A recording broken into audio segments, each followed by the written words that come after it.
Hello and welcome to Ditching Hourly. I'm Jonathan Stark. Today I've got an audio excerpt from an answer I provided on my YouTube channel. You can check it out at thejonathanstarkshow.com and it'll redirect you to YouTube if you're into watching videos. Otherwise, you can just listen to the audio here on the podcast. Enjoy. Hey, Jonathan here. I've got a question from Derek Elliott who asks, when you see the line, why hire someone expensive like me, the buyer may immediately ask how expensive before you've had a chance to fully uncover value. Where do you steer the combo next to find the value, but let them know if you're way too much?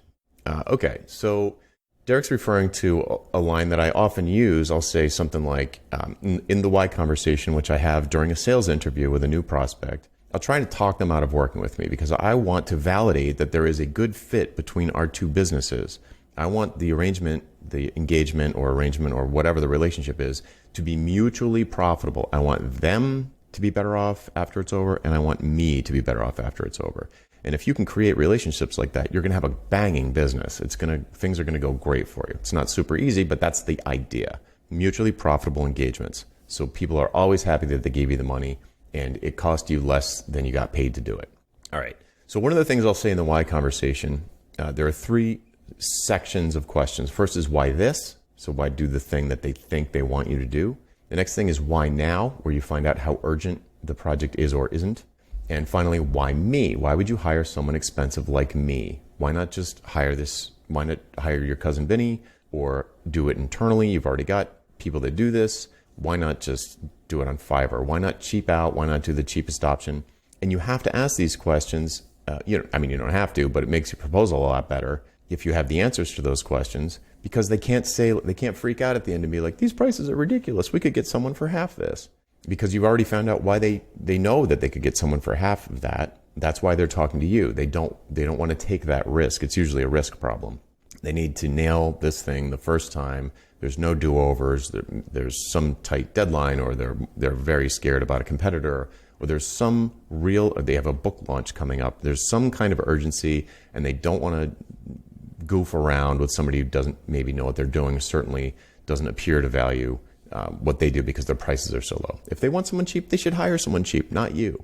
So fine. So when the Derek specific question though, I don't think it's ever happened to me. So it's theoretical. It's a theoretical question.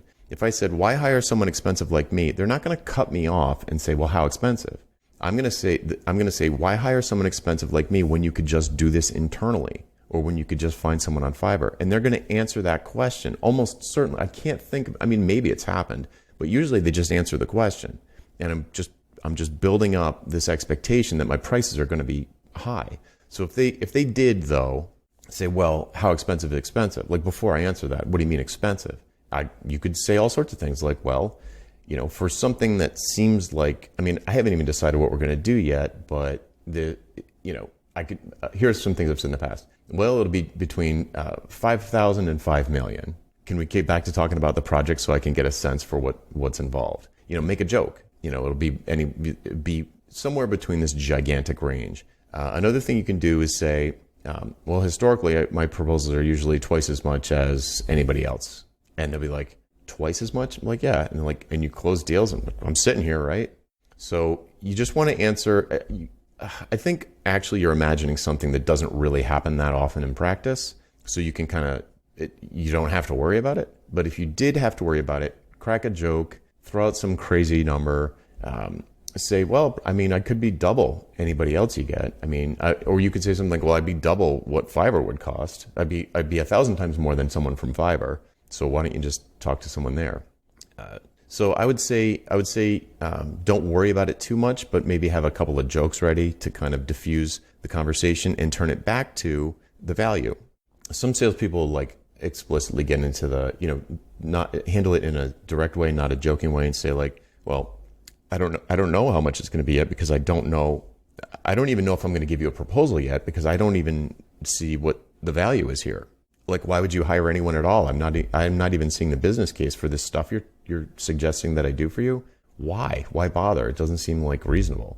And put them on, it's kind of like, I almost said put them on the defensive, but I don't like that implication. I'm not trying to put them on the defensive. I'm trying to get them to convince me that there's a good fit, because I don't want to take their money if they're going to end up regretting it. That's the worst. So I'm trying to get them to validate to me and themselves that they really should invest in someone who's got a lot of experience with this. If they just need somebody to patch up their clunker car to last, until the end of the school year, then the mechanic shouldn't rebuild the whole thing from scratch for $50,000. They should just replace the fan belt and patch the tires and get the buyer to the end of the school year. 3 more months and they'll be done. Car just needs to last me 3 more months. If that's what they need, that's what you should sell them, or send them to someone who sells that.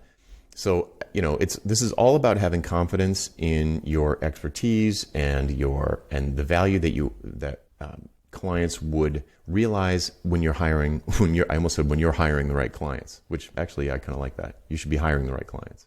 Okay. So hopefully I've answered that. I think I've given you a couple of lines that you could use, a couple of jokes to diffuse the conversation, turn it back to the project at hand, and big picture. I barely, if I've ever gotten this question, I don't remember it. So I hope that helps. I'm Jonathan Stark. If you have a question for me, you can hashtag Ask Jonathan on YouTube, LinkedIn, or Twitter, and we will find it, add it to the queue, and answer as soon as we can. See ya. Hey, Jonathan again. The next time someone asks for your hourly rate, I want you to stop what you're doing and go to valuepricingbootcamp.com to sign up for my free value pricing email course. That URL again is valuepricingbootcamp.com. Hope to see you there.